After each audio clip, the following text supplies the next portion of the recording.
Ladies and gentlemen, thank you very much for coming. First of all, I just want to get a raise of hands here. Who's heard of the Yowie? Probably most people, I'd gather that, yes. Okay, so quite an interesting story on my end, how I actually bumped into this whole cryptozoology theme. Back in 2001, we were actually conducting an expedition in the Blue Mountains. I was running an organisation back then that was sort of focused more on the research of the UFO phenomena. And we were on an expedition right at the very edge of Narrow-neck Plateau. Most of you don't know where that is. It's over in Katoomba. It's a very sort of far-reaching plateau area that sort of overlooks the Wild Dog Mountains, Burragong and so forth. So it's quite a remote little region. It's probably about a 10-kilometre hike to get out there. So we were stationed out there for a few days. And one evening, a group of fellows, so we sort of split up in two groups. So one group of us actually went to Vantage Point and the other group actually stayed at base camp. And these guys actually the guys who stayed at base camp called out and they said, look, you know, we've heard this horrendous screaming sound followed by a massive tree being ripped out. And that's basically what it sounded like. Well, we didn't hear it, but the guys are reporting back. So, all right, well, that sounds fairly interesting. You know, we're dealing with something interesting here. So I decided to be a little bit inquisitive and walk into the woods. And as I started walking into the darkness, a rock about that big was flung into the air and hit me in the chest. So that was enough for me to go back to base camp and say, hey guys, we've got something interesting here. So that sort of spurred my interest and it sort of led to a series of expeditions over the years and also sort of creating content on the search for Australia's Bigfoot, which is one that I did, a very short documentary I did back in around 2012-13. We went to the Pilligers, which is in country New South Wales, and the Blue Mountains, as well as down towards Penrose State Forest, where we actually got shot at, which is another story. But overall, what I want to do is present to you what the Yowie actually looks like. You guys ready for this?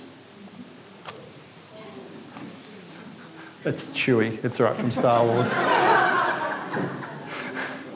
But actually, the reports that come back from people who have reportedly seen a Yowie, and that's not just the only name that it's called here in Australia. We'll go through it in a minute.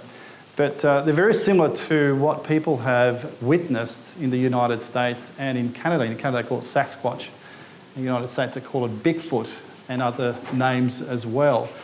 But they're very, very similar in appearance and characteristics. And one particular thing that really stands out, that these guys are quite large. Some of them are reportedly up as large as 10 foot tall. So you can imagine if you're in the woods and if you're faced with something like this, it could be quite intimidating. So the question does arise, are we dealing with a guy in a monkey suit or something a little bit more exotic in nature? It's a good question. The problem that we have is that we don't have good evidence. We don't have physical trace evidence to actually support the fact that these creatures actually exist. There's been a number of people who've come forward and said, yes, I found some hair, I found this and that. There are a lot of misidentifications. We recently actually watched a documentary and there was quite an interesting analysis that was actually being conducted by, I think it was National Geographic. No, actually BBC. And there was one particular, a few hair samples that was actually recovered from the Russian and sort of Kazakhstan and sort of Russian and Asia area. And, well, parts of Russia is in Asia, you idiot, Attila. But anyway, parts of the southern part of Russia. Anyway, what they've actually discovered is that this unique looking animal, which is basically a crossbreed between a polar bear and a brown bear, and it has these very unique features. And there's been a lot of misidentification as a result of that. But then again, we're not the only ones, when I say we as current civilization, are not the only people who have witnessed these. The actual reports of creatures similar to the Yowie or the Yeti in Asia or the Sasquatch, Bigfoot if you like, whatever you want to call it, there's tons of names which we'll have a look in a minute, extends back hundreds if not thousands of years. Native American Indians talk about it, and even the Australian Aboriginals talk about it quite extensively. So this gives you a snapshot of what people have claimed that they have seen. Ignore these names at the moment, Gigantopithecus at the moment, because I'll actually explain that a little bit later on. But this gives you an idea of what a human height is as opposed to what a fully grown Yowie would look like. Now, the reports span throughout the globe. Obviously, funny enough, in these areas you don't find many reports. It's fairly dry and arid desert regions, but you do find them in other parts of the world where there are lush forests and greenery and places to hide. So you can see all the different names that these animals are being called. So as you can see, the Yeti is up here, Sasquatch, Bigfoot, Florida skunk ape, and the likes. So, and down here, obviously, we have the Yowie in Australia. So the name Yowie actually comes from an Aboriginal tribe up in Queensland. And there's actually a statue of the Yowie in, I forgot the place, it's called Kilcoy in Queensland, not far from the Caboolture region. And there's actually a massive statue of a Yowie up there, and people have actually witnessed, even till this day, some interesting phenomena up there. So the local Aborigines called it the Yowie, but there are also other names as well, as you can see, from different regions of Australia. Nukuna is another interesting one, which is from the South Australian region. And I'll talk about that in a minute. One particular incident I actually wouldn't mind talking about is probably about a year ago now, I actually went up to Queensland to visit a friend of mine who's also a producer. And we were talking about producing a documentary on the Australian Yowie up in Queensland and talking to people and the local tribe folks. They've actually got a football team up there called the Yowies, just as an add-in.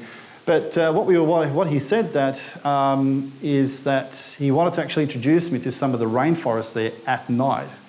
So we did go through the rainforest there at about 11, 12 o'clock at night. We bumped into a whole bunch of different critters, including pythons and big spiders and the like. But there are other things that were quite interesting as well. But one particular story that was actually raised at the time when we were walking through the rainforest is that recently, at the time when this story was told, about a year ago, a group of German tourists, I believe, there was a guy with two ladies who actually decided to go for an early morning stroll down to this little, it's almost like a billabong. It's a water hole, basically, quite a large water hole. So the water is actually collected from the rain, all the rocks and everything from around it, and there's a little mountain. So it's sort of down in the middle of a valley there.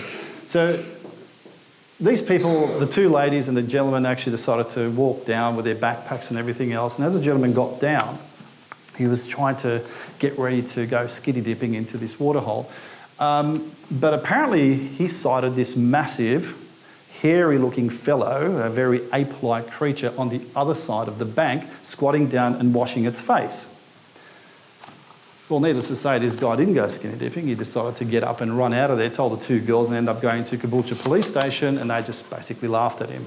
So it was quite interesting because there are a number of cases like this, but you can go to the authorities if you like, but you won't get anywhere with that.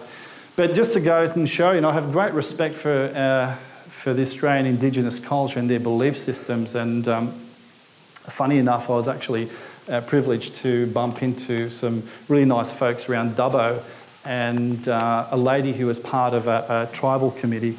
She actually ended up teaching me a few things about the Aboriginal culture. And I told her of my interest. So we're actually filming a documentary on Latisha Nolan. It was her 10th anniversary, I believe, of her 10th anniversary of her disappearance. I don't know if most of you have heard of Latisha Nolan. And what was the guy's name, the perpetrator? Malcolm Naden. Have you heard of Malcolm Naden, notorious killer? Yeah, he actually killed this poor woman they were part of the Aboriginal community. And that's how we got involved. So we got involved. Andrew was doing some medium work there, and I was doing some filming for in Tenebris.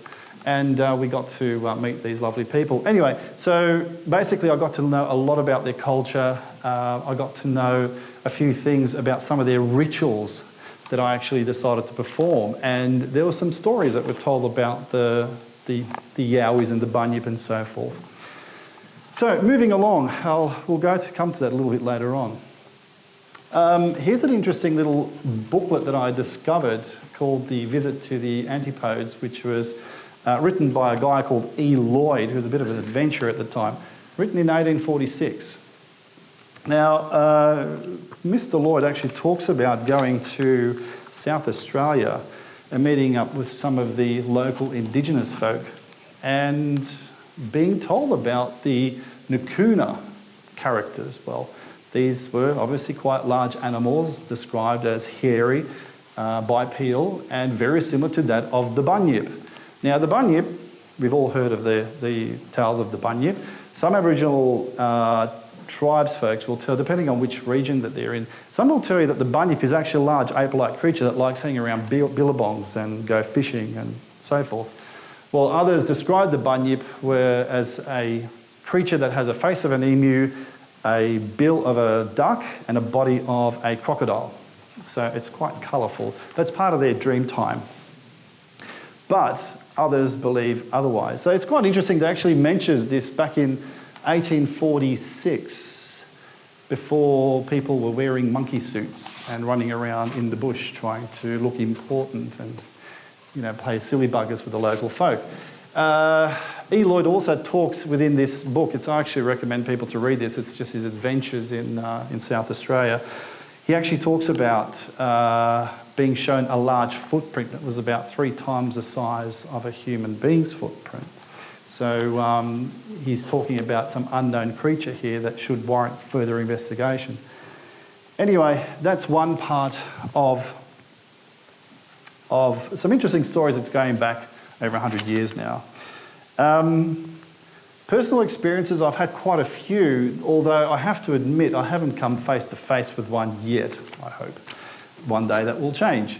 But the issue that we have, again, that I keep coming back to is the lack of evidence.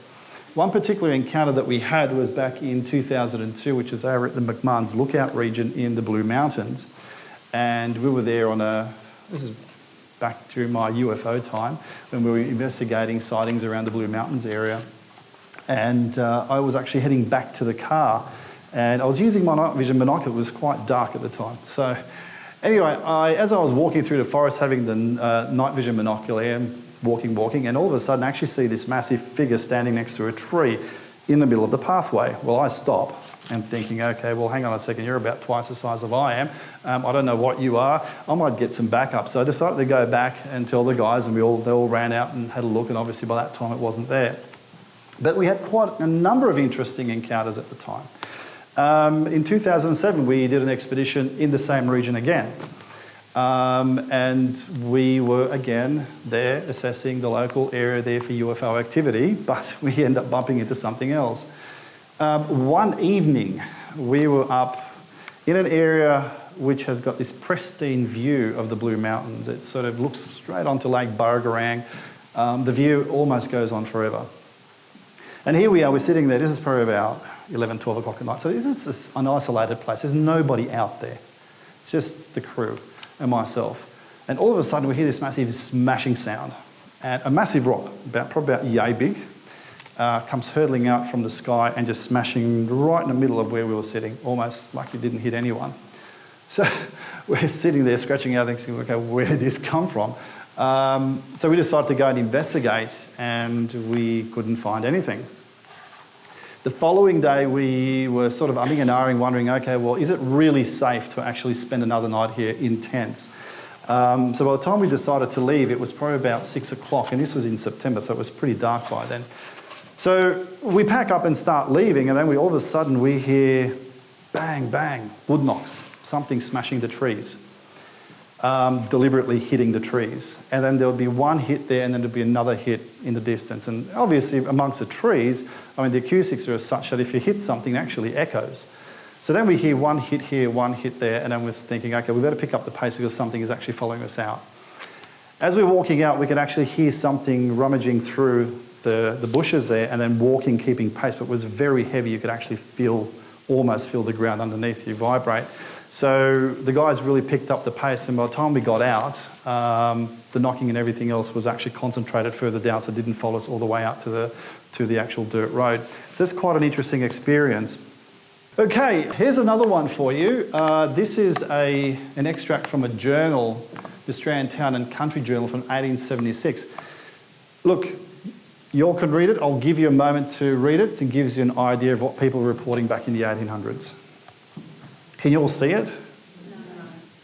No. Okay. All right. All right, up here.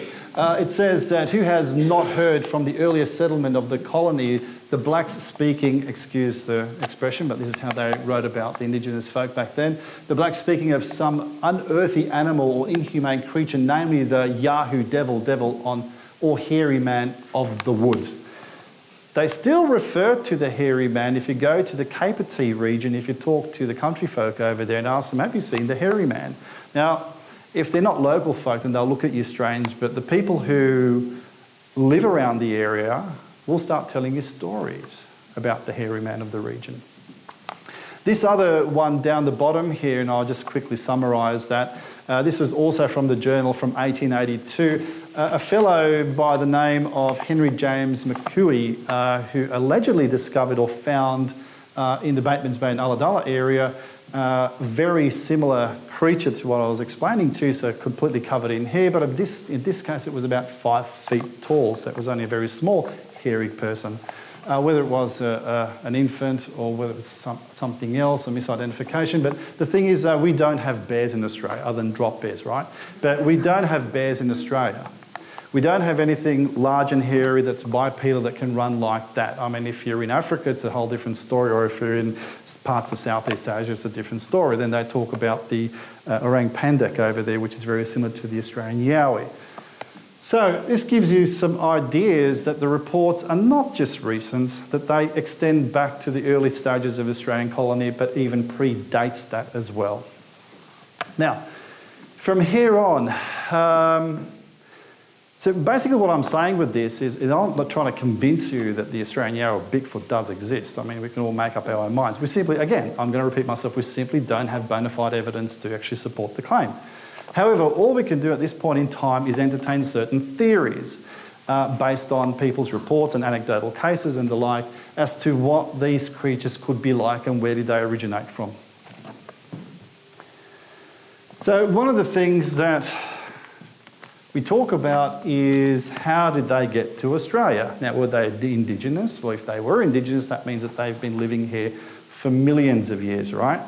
So where's the fossil evidence? Where are the skeletons? Where are the bones? We haven't found any, or have we? I recently spoke to a gentleman who is a business owner over in Inverell. And he's very curious about my interests and what I do and what I film and what I get involved in investigation research and so forth.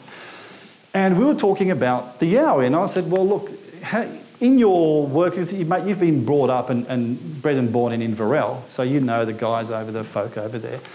What's your take on this whole thing? Has anyone actually witnessed anything out that way? And he says, funny you should mention that. Oh, okay, I'm listening. He says that one of the local farmers over there was ploughing his farmland, and he actually dug up a large skull.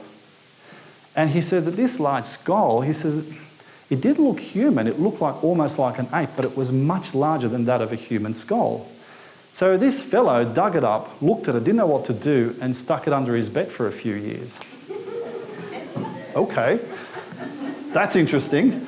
Okay, how long are you there for? Because I'm going to drive up to Inverell and have a look at this skull.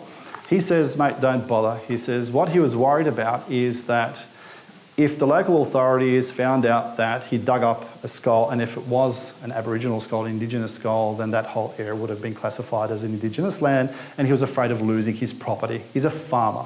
So he's a very simple fellow. He didn't want to lose his property over a skull. So what did he do? He got rid of the skull. Damn it. So, especially when you're talking about something that is much larger than a human skull, right? Something that is ape-like. So that would have been very strong evidence, if that story was true, by the way, to support the theory that there is something else in this in our, I guess, ecosystem that we haven't kind of discovered yet. I'm not going to say we haven't discovered it because Indigenous folk already support and say that they do exist. They coexisted with the Yowie. They respected the fact that the Yowie had that part of the land. They had 2,000 hectares over there, and we will have the 2,000 hectares over there, and we won't cross over each other's territory. That's how they saw the whole thing. That's how they were. So, anyway, so it's quite possible that during the last ice age, which lasted from 2.5 million years ago to about 11,700 years, that there was a land bridge back then. That's quite possible that somehow creatures could have crossed from the Asia region, Southeast Asia, over to the Australian continent. Is it possible? It could have happened. So, okay, so we're left scratching our heads thinking, okay, well, what other animal is close enough? I mean, how do we classify this creature? What is this animal if it does exist? Theoretically, if it does exist. Now, the closest animal that resembles the Yowie, Bigfoot, Yeti, if you like, Sasquatch, is it's an extinct genus of ape called Gigantopithecus. Now, there were 3 different species, and the largest species of Gigantopithecus is called Gigantopithecus blacki. And that's to give you an idea of how big this animal was. Now, the Gigantopithecus species lived for about 9 million years and apparently went extinct about 100,000 years ago, so during the last ice age. They were mainly indigenous to the Asian region, or Asia, around Asia, but that also puts them in the same geographical spot as what other hominids existed back in the time, like Homo erectus, for example, even early Homo sapiens. So it is quite reasonable to suggest that these large docile creatures, which were herbivores and they had very similar diets to that of the giant panda, were actually hunted because they were, they were considerably in size, regarded as intimidating, so let's get rid of them. I mean, that's what humans do, right? If we find something intimidating, we're frightened of it, we just want to get rid of it, right? So it's quite possible that they drove these animals to the verge of extinction, or did they? It's quite possible that what could have happened, that these animals were intelligent enough to say, all right, well, let's get away from here and let's migrate to other areas where humans don't basically exist, that haven't been colonised before. So if we go back, let's say, to the last ice age, what areas were uninhabited? Well, the Americas, for example, they weren't inhabited until probably about another 1,000 or 2 years later, when the people from the north, from Siberia, crossed across to across Alaska and down Canada and so forth and into the Americas. Australia, well, yeah, okay, well, Australia was inhabited back in around that time, about 10,000 years or 20,000 years ago, perhaps even earlier than 40,000 years ago. But other regions, like, for example, the colder regions of Asia, weren't really inhabited at the time because they were inhospitable territories. So anyway, these are some of the things that you start thinking of. Why would have they gone to places like where they're commonly sighted, even today, like Australia and the Americas, primarily from North America and upwards? Why would have they gone there? And that's, for me, that it makes logical sense that if they did have some level of intelligence, that they could have migrated to areas where they wouldn't be disturbed and allowed themselves to evolve to a point where they are today. So, what other animal could we associate these so-called Gigantopithecus, or now Yowie, Sasquatch, Bigfoot with? Well, with all the reports that I've received over the years and conversations I've had with people, for me, the gorillas come into mind. Their characteristics and their traits and the way they live, and gorillas, a group of gorillas are called troops, so they obviously live together. Now, if there's another male gorilla, that will obviously eventually be pushed out of the actual community and will be forced to, produce a community of its own. But gorillas have got the very similar characteristics to what people have recognised or have reported with, with the Yowies or Sasquatch. But I will actually stick to the Yowies because this is about the Australian Bigfoot. So they are shy in nature. Well, reports suggest that these animals do hide amongst trees, between trees. Rarely do people actually get to see them. You primarily hear them, actually see them, or not see them, but obviously be warned off when they start throwing rocks and sticks and stuff like that at you, which we had once upon a time as well down in the Blue Mountains. And that's basically gorillas do the same thing. They throw rocks if they don't want you around the area. They're very shy. So they're almost even stealth-like. So they know their environment. They're capable of blending in with the environment. So they're not invisible, but they blend in so well that it's very, very difficult to see. So if you went hunting for gorillas, let's say, you'd be hard-pressed to actually find some gorillas. And a lot of people who study, like zoologists who actually study the personalities and traits of the gorillas, spend many years of gaining the trust of these animals to a point where they're actually allowed to interact with the troop. So we have a silverback here, obviously a mum and little ones. It's quite possible that we have very similar arrangements, although we also believe that it's quite possible that the Yowies or these creatures do have what we call as watchers. So what they do is during the day, because we believe that they're mostly active at night, being nocturnal, the watchers would actually primarily would stand and oversee a large area and protect their troops of anyone who's trying to infringe or actually trying to breach the area that they actually dominate or rule, if you like, basically their territory. So if there's an intruder, then they ward them off somehow, or they actually alert the rest of the troops. The gorillas do exactly the same thing. That's where I'm getting this from. There was one incident which is quite interesting, happened in Queensland. I have another friend who lives in Perth. She's also a producer. She was involved with the production of Animal X. I don't know if many of you actually heard of that. This is going back for about 18 years ago now. They were actually doing a segment on Sasquatch. So they had a film crew over in, that's where Matt Moneymaker first came on the scene, who was one of the stars of Hunting Bigfoot, is it? Finding Bigfoot. Anyway, they were going through things like bait and all that kind of stuff, but at the same time, they were trying to get reports from people. And one of the reports that came in, and Den actually told me, was there was a young couple in Queensland. This is going back for about 30 years ago, 40 years, perhaps even 40 years ago now. A young couple went camping in the sticks up in Queensland, and they were in quite a dense area, in a jungle in a rainforest there. So they decided to spend the night there. And then one evening, the fellow actually woke up to something throwing rocks at their camper van. And the gentleman got up and woke his wife up and said, or girlfriend up and said, look, I'm going to go out and see who the hell is out here because we're supposed to be alone. He goes out and he sees this massive animal sort of standing near the tree line. And basically what it did is the guy actually froze because he got so frightened that he didn't know what he was dealing with. This animal basically started charging on all fours like a silverback does, stopped midway and then backed away. And then did that again. The second time he did it, the guy just scrambled into his car and they took off. So again, you have very, not aggressive, but intimidating, warding the people off. This is my territory. I want you to leave now. So very, very similar to that of the silverback, because silverbacks do exactly the same thing. It's rarely do they actually engage into physical altercations with someone or something else. So they'll give you enough warning to tell you, please leave. A lazy little critter. Nests. Now, nests is another thing that people have discovered. Unusually large areas of trees that have been pressed down. I mean, wild pigs could do the same thing, right? But it is also believed that some people theorise that nests, very similar to that, I mean, that's a nest that was actually photographed over in the States.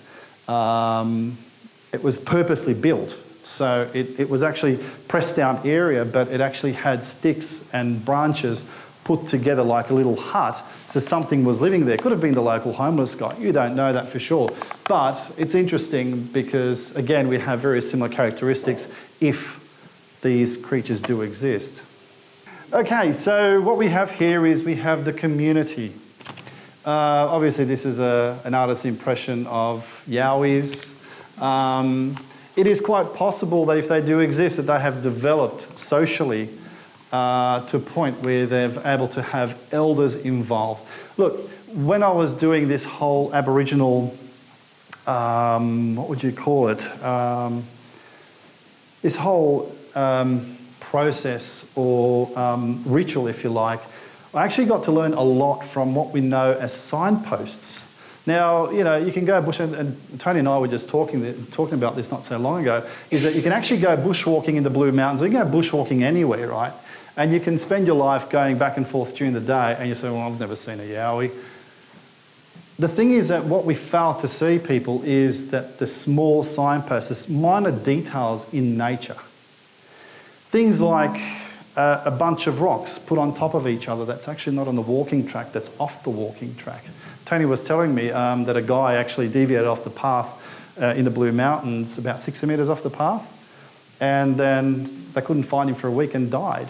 Only 60 metres off the path. That's how relentless the Australian bush is, and that's how sometimes impenetrable and elusive our Australian bush is.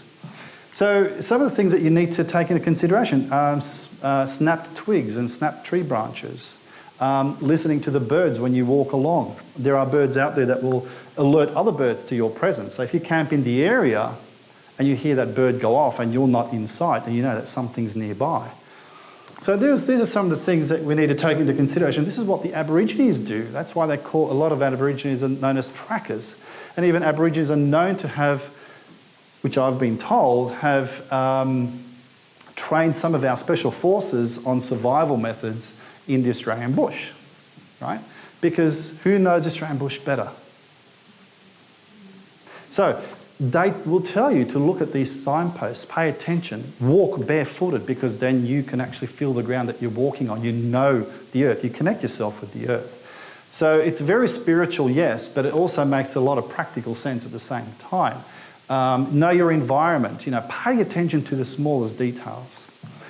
So coming back to this, if we do have a colony of these guys, it's quite possible that they have developed their own society, that they may have elders, they may have rules and regulations and rules of engagement, that we don't go near the white people because they have disease and they have bad intentions. We keep distance away from them. So if they come close to us, we just chuck rocks at them, okay?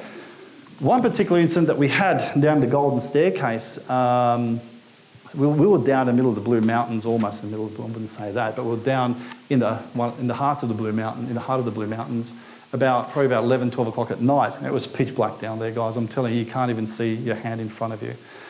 And then you start hearing heavy stomping sound. Now, the reason why you can feel it under your feet is because of the compacted debris of branches and leaves over years of collection. All this stuff is all compacted, so it feels very hollow when you're walking around. So when you have, if there is a big fella not far away from where you are and they start hitting the ground like a gorilla would, you can feel it under your feet. And this is what we were feeling. We could actually hear things, debris being flung up into the air, rocks being thrown at us, tree branches like missiles tossed at us. That's when we said, yeah, we've got to get out of here because someone's going to get hurt, if not killed. And we were being followed. So as we were walking out, we can actually hear one of them, or something, was following us on the upper end, and there was something else following us down in the valley, in the lower end of the track. So it was quite interesting. You know, this is like midnight, almost 1 o'clock in the morning now, getting very cold, and you're experiencing all this stuff. How would you interpret this any other way?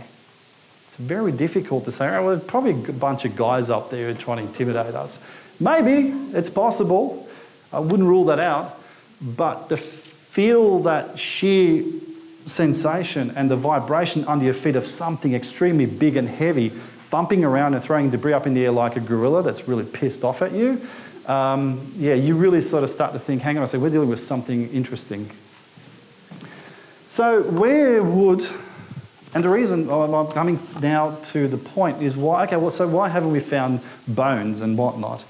It's quite possible that, again, we have to understand if these are intelligent creatures, let's not start thinking like human beings. Let's start thinking, it's very hard to say that because we don't know how they think, but we automatically start assuming that they're going to think like we do. We're going to assume that they would react like any other native animal would. that if they die, they just leave their carcass and let it rot? What if they actually have a tradition in place where if someone dies, they carry the body back to the group or somewhere else, out of sight, out of mind, right? So where would they hang out? Somewhere that's isolated. Now the Blue Mountains, guys, the Blue Mountains has got tons of caverns and canyons and the like. It's just riddled with underground passages. I mean, recently, when I say recently, quite a number of years ago, they discovered a massive underground reservoir in the Blue Mountains, saying, oh, hang on, we've got all this water here all of a sudden. So, you know, you get lost out there, you're in a world that hurts. You know, there are so many gorges you can fall into, and that's it, you're gone. You're gone for good. So it's quite possible that they may have something like this set up, which is somewhere where it's in an excluded area. There are so many parts in the Blue Mountains that you just simply cannot go to. You're not allowed to. They'll fine you, 11 grand being the top fine. That's enough to demotivate anyone. So anything could live out there, guys. Anything could live out there, and we don't know that for sure. We could only assume that, you know, many other different species may live out there. Other forms of cryptids may live out there. We just don't know that for sure. Look, guys, I hope that this sort of gives you an insight to the Australian Yowie, and that, you know, one thing that I've learned from this over the years is that, you know, regardless if you believe they exist or not, that we should have great respect for the Australian Indigenous culture and their belief system. So thank you very much.